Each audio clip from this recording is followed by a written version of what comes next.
Buenos días a todos. Lógicamente, entrar ya en la segunda parte de las conferencias, cuando ya se ha hablado bastante del tema de los lixiviados, es un poquito complicado.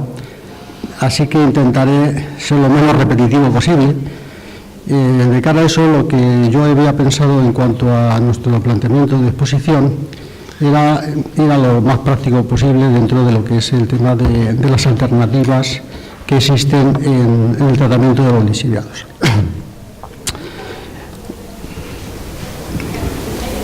Lógicamente, en el tema del lixiviado ya conocemos todo eso. Sabemos que el lixiviado se produce cuando el producto pasa a través de todo lo que tenemos en un vertedero, pero realmente la clave está en saber qué tipo de vertedero es por el que pasa este agua. Y cada vertedero, como bien conocéis, los que estáis metidos en este mundo, pues es, valga la redundancia, un mundo aparte. Yo diría que no hay casi dos vertederos iguales, porque dependiendo de dónde esté, de lo que llueve, de lo que se le lleva, de la cantidad de vertederos que hay en las zonas, etcétera, etcétera, pues varía enormemente. Las características que pueden tener un lixiviado pues son enormemente variadas. Aquí hemos hecho una pequeña gráfica en lo que hemos puesto pues algunas características de lo que puede ser un vertedero industrial. Evidentemente pueden cambiar muchísimo si estamos hablando de otro vertedero industrial o en otro sitio o con otras características. Pero bueno, vamos a decir que tenemos una serie de circunstancias que son bastante comunes dentro de lo que es este tipo de vertederos. Por ejemplo, si vamos a una analítica de una RSU, pues vemos que el tema cambia totalmente. Pasamos de lo que eran metales y lo que eran unos pHs y unas conductividades no excesivamente grandes a conductividades pues enormes en algún caso. Por ejemplo, este es uno concreto que tiene 33.000 y con casi 6.000 miligramos litro de cloruros. Esto evidentemente es una de las cosas importantísimas que tenemos que pensar cuando hacemos un diseño de un tipo de planta, porque muchas veces no es solamente definir cuál es la mejor tecnología, sino ver dentro de esa tecnología que nos parece la mejor, cómo hay que hacer el diseño, tanto en materiales como en pretratamientos o posttratamientos. Bueno, aquí hemos puesto una pequeña información de lo que es lo habitual, los habituales tratamientos tipo físico-químico, la ósmosis inversa que ya hemos comentado, la evaporación, el stripping del amonio, las oxidaciones químicas de todo tipo. Cuando estamos hablando, por ejemplo, de plantas de lixiviado de vertedero, un tema muy importante es saber si tenemos que hacer un pretratamiento. Muchas plantas, sabéis que sobre todo cuando son de RSU, pues se ponen prácticamente una ósmosis solo, de manera que con el concentrado se lo lleven a otro gestor, pero es verdad que no todas las plantas funcionan bien si no se hace algún pretratamiento previo. Cuando tenemos muchos sólidos o tenemos elementos que pueden decantar o tenemos algún metal pues porque se han llevado allí restos que lo tienen, pues hay que hacer un tratamiento de tipo físico-químico. Nosotros procuramos casi siempre que tenemos la duda ponerlo previamente, porque al final los equipos como las ósmosis o los evaporadores, si no se hace un pretratamiento muy pensado para el proceso que se va a hacer básico, luego nos vienen los problemas de mantenimiento. Y esos problemas, pues lógicamente, se los tiene que resolver el usuario con muchísimas dificultades.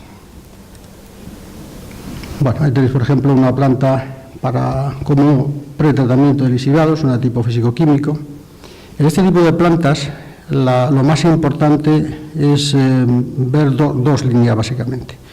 Una, que puede ser el tema de atascamientos que nos pueden producir en los equipos si no eliminamos algunos materiales previos, y otra que es también muy importante y que a veces no se tiene en cuenta, y es el tema de deposiciones en el interior de los equipos, que no es exactamente los mismos.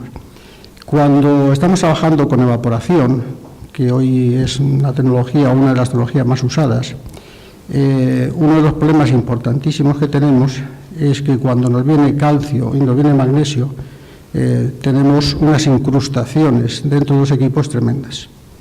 Si no hemos tenido la precaución de eliminarlo previamente, posiblemente durante los primeros meses estamos trabajando razonablemente bien, pero llegará un momento en que nos empieza a dar problemas y si no atajamos el tema a tiempo, problemas muchas veces irresolubles sin gastarse mucho dinero.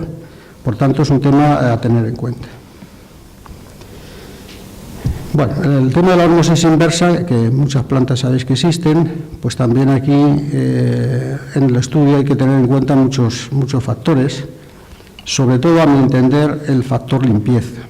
Ya sabéis que la ósmosis inversa son equipos que se han diseñado ya con diferentes tipos de membranas, se pueden poner membranas planas, se pueden poner espirales, pero lo que hay que tener muy en cuenta es que no metamos unas membranas en productos que nos las puedan atascar con mucha facilidad.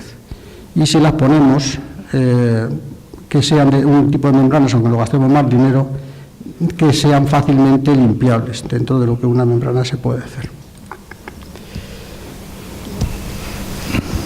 Dentro de lo que son las membranas espirales, las membranas planas son las más sencillas de cara al funcionamiento y al mantenimiento, pero también son las más caras.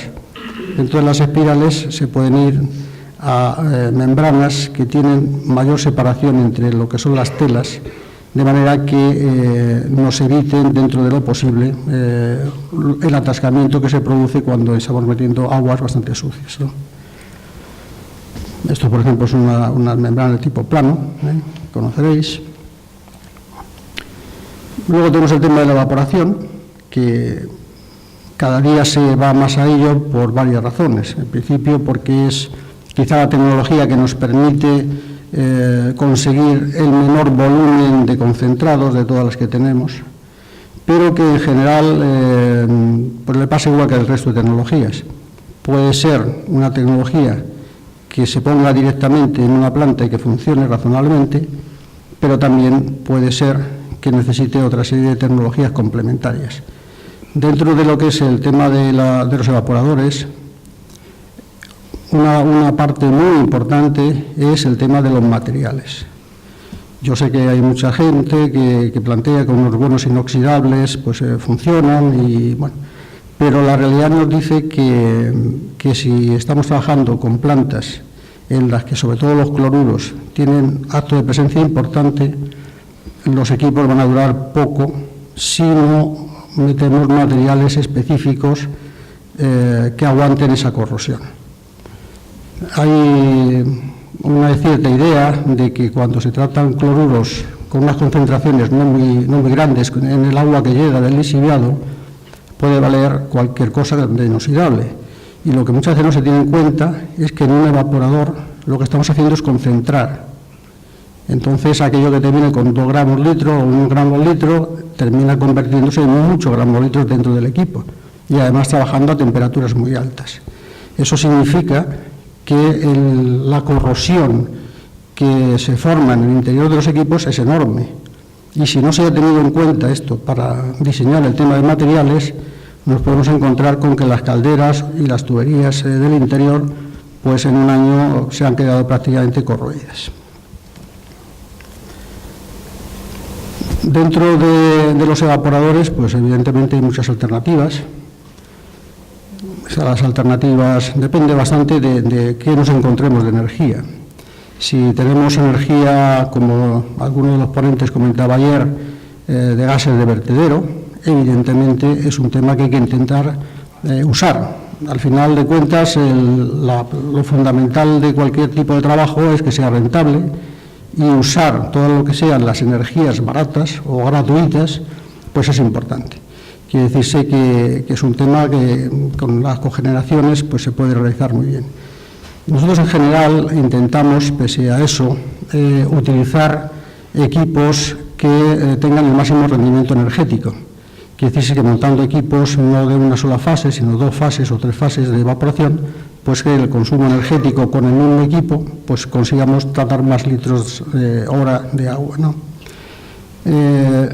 Pero, sin embargo, hay temas que son muy importantes en la evaporación para conseguir que las plantas funcionen razonablemente bien. Y todas ellas están relacionadas, aparte ya con los materiales, que es un tema de tecnología, de diseño, con el propio diseño de los equipos para su mantenimiento. Tener equipos que hay que hacer mantenimiento con los elementos dentro de los propios evaporadores es un tema bastante complicado, porque estamos trabajando con productos muy sucios y que, lógicamente, pues se depositan y ensucian todos los elementos que metamos. Nosotros intentamos siempre que todos aquellos elementos que estamos montando sean exteriores.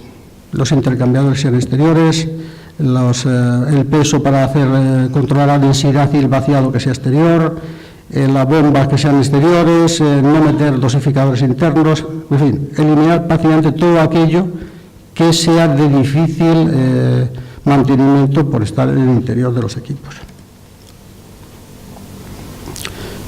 Prácticamente dentro de lo que es la evaporación atmosférica nosotros no trabajamos nada porque, aunque ha sido una tecnología y todavía se sigue usando, tiene 2 problemas evidentes. Uno, que depende mucho del ambiente en el que se esté desarrollando la evaporación.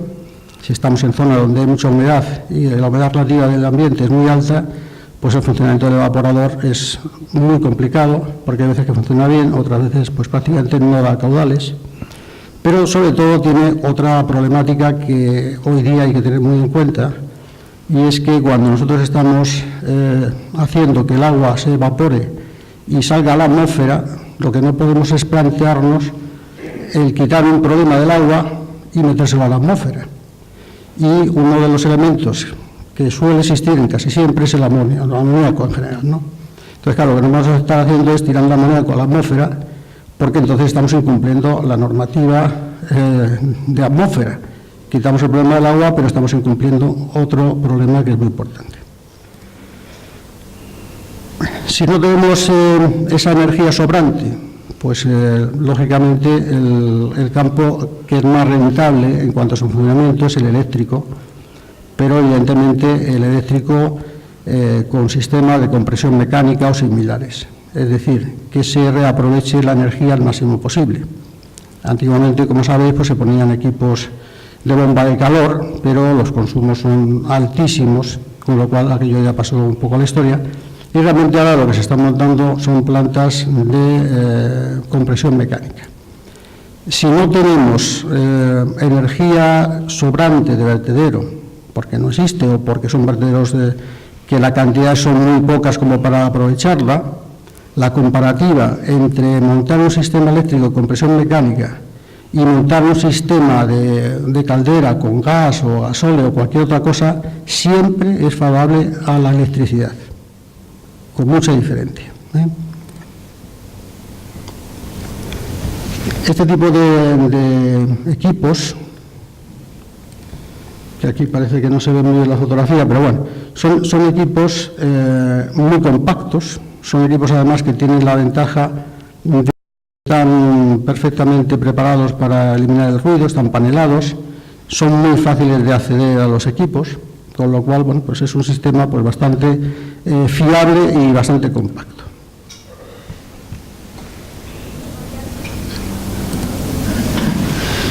Este, por ejemplo, es un evaporador de triple efecto con energía externa, es decir, con agua caliente que venga de una cogeneración, con vapor que venga de cogeneración, con una caldera de aceite térmico, en fin, cualquier tipo de energía. Si os fijáis un poco en este diseño que tenéis ahí en el de la planta, veréis un poco lo que os estaba comentando hace un momento, que en el diseño de estos tipos de equipos es muy importante tener los elementos accesibles. Por ejemplo, en la parte inferior veis ahí unos tubos longitudinales. Estos son los intercambiadores.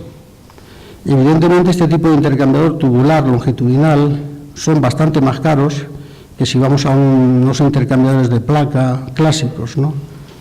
pero tienen dos ventajas muy importantes, que de cara luego al funcionamiento y al mantenimiento es clave para que aquello tenga una vida larga. En primer lugar, que podemos trabajar a grandes velocidades en el interior de los intercambiadores. Tenemos unas bombas que nos hacen circular a gran velocidad por el intercambiador el producto, y eso tiene dos efectos. Uno, el de un buen rendimiento, y sobre todo el de una limpieza mecánica que se produce con la propia velocidad del líquido que pasa. Por ejemplo, en el tema de control, nosotros no utilizamos densímetros para hacer los vaciados automáticos. Lo que estamos utilizando son células de pesada, que también son externas. Quiere decirse con ello que estamos controlando la densidad del producto que tenemos dentro mediante el peso global del conjunto. Con eso no tenemos la dificultad que se plantea de que cuando se ensucia el densímetro, pues se da lecturas erróneas y puede provocar problemas. Prácticamente en el interior son equipos que con la única añadido de los separadores de gotas no tienen nada más. Otro tema que se plantea con frecuencia también y que hay que tener muy en cuenta según el tipo de tecnología que se monte es el stripping del amonio, que tenemos con muchísima frecuencia. En las evaporaciones suelen plantearse dos tipos de trabajos, unos en ciclo ácido y otros en ciclo alcalino. Mi experiencia personal es que el ciclo ácido es muy problemático por muchas razones. La primera, porque no nos elimina, pese a que la teoría dice que el amonio se debería quedar en el concentrado. La realidad es que cuando ese amonio llega a una determinada concentración dentro del equipo, empieza a salir también junto con el destilado.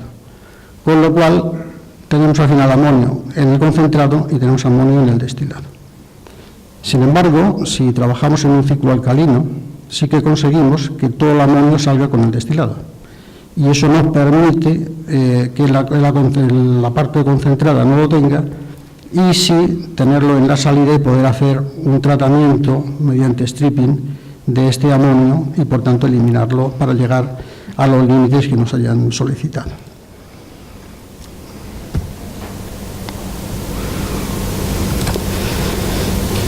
Por supuesto, como elementos complementarios en cuanto a tecnología, pues tenemos las oxidaciones químicas, que son de diversos tipos, porque ya sabemos por la experiencia que las de Q2 y las de BO5 pues tienen las que tienen de entrada, pero no toda la de Q2 es igual.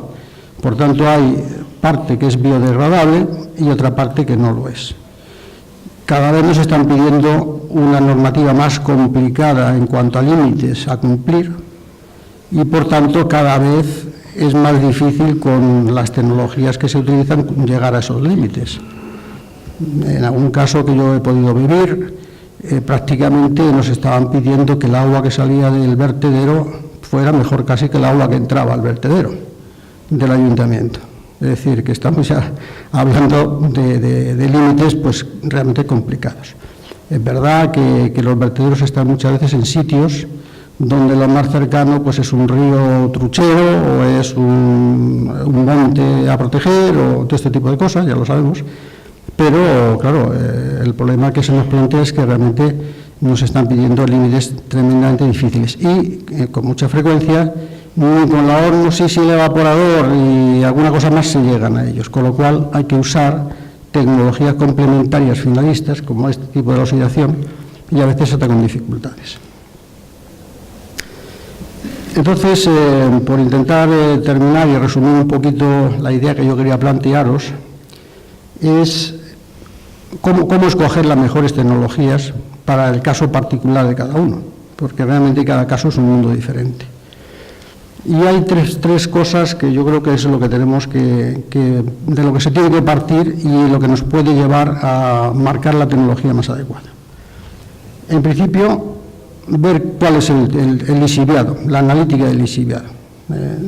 Hay una variedad tan enormes que realmente no es igual partir de elementos que tienen muchísimo de QO con baja conductividad, hay otros que tienen conductividades altísimas y de QOs altísimos, hay otros que tienen metal, en fin, es complejo. Es muy importante saber de qué partimos Muy importante saber cuáles son los límites que nos van a obligar a cumplir. Quien tiene la suerte de tener algún ayuntamiento con una depuradora cercana que le piden límites de vertido, pues de tipo ayuntamiento, entre comillas, pues este es alguien que tiene un favor unos elementos a su favor enormes, ¿no? Pero no es lo habitual. Por tanto, muy importante saber qué es lo que nos van a pedir. Y después, como tercer factor importante, de qué energía disponemos. Si realmente tenemos un RSU con una energía que puede ser gratuita en cuanto a los gases de vertedero, si realmente la cantidad de gas de vertedero que se va a producir por el tipo de vertedero es suficiente para nuestras necesidades, porque a veces se plantean las cosas un poco a la ligera. Sí, no, yo tengo gas de vertedero, pero ¿con eso vas a poder tratar todo el lixiviado que tienes? Es importante conocer también los límites, saber qué cantidades tenemos, la antigüedad del vertedero, la cantidad de gas que tengamos, ¿no?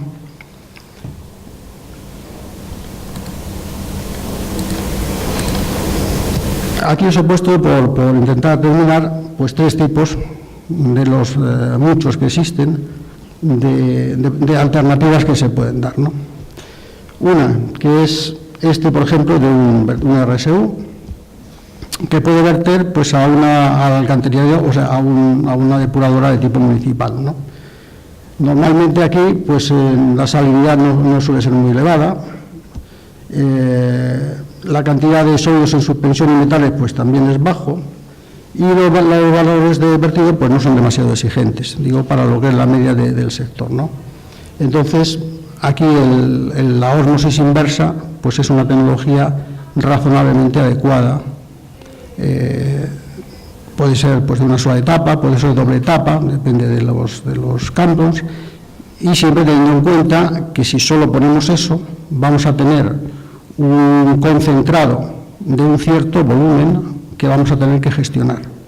Quiere decir que aquí lo que estamos haciendo es haciendo que con la ósmosis inversa el agua osmotizada cumpla las normativas que nos están pidiendo para verter, pero que sepamos que vamos a tener un 30 o un 35% del volumen total que se produce del lixiviado que tenemos que almacenar y tenemos que gestionar. Por supuesto, se pueden poner equipos complementarios, que ya pues en las charlas de ayer se hablaban de ellos, que es ese concentrado que hemos sacado de la ósmosis inversa, pasarlo a evaporar, de manera que ese 30% pues termine convirtiéndose pues en un 7, un 8% del volumen total, e inclusive, como también se comentó en las charlas de ayer, ese concentrado del evaporador se puede reconcentrar y terminar siendo un sólido y bajar pues ese 2 o 3% del volumen total ya en forma sólida o semisólida para poderlo inertizar, ¿no? Son elementos que se pueden poner complementarios, pero vamos a decir que en cuanto a inversión y amortización son plantas que con una ósmosis sola y teniendo en cuenta la gestión exterior de los concentrados se pueden llevar adelante. Este otro segundo ejemplo que os pongo pues es un vertedero de residuos industriales no peligrosos. Aquí ya la problemática cambia, no es tan sencillo meter directamente a una ósmosis porque aquello lo vamos a ensuciar y va a quedar tremendamente dificultoso en su funcionamiento.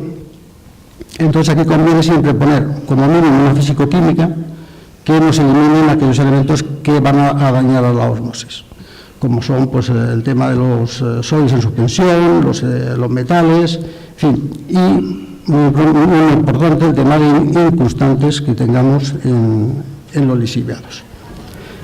Después, una evaporación al vacío, si hay energía o no, pues según el tipo de ellos, el tipo de equipo.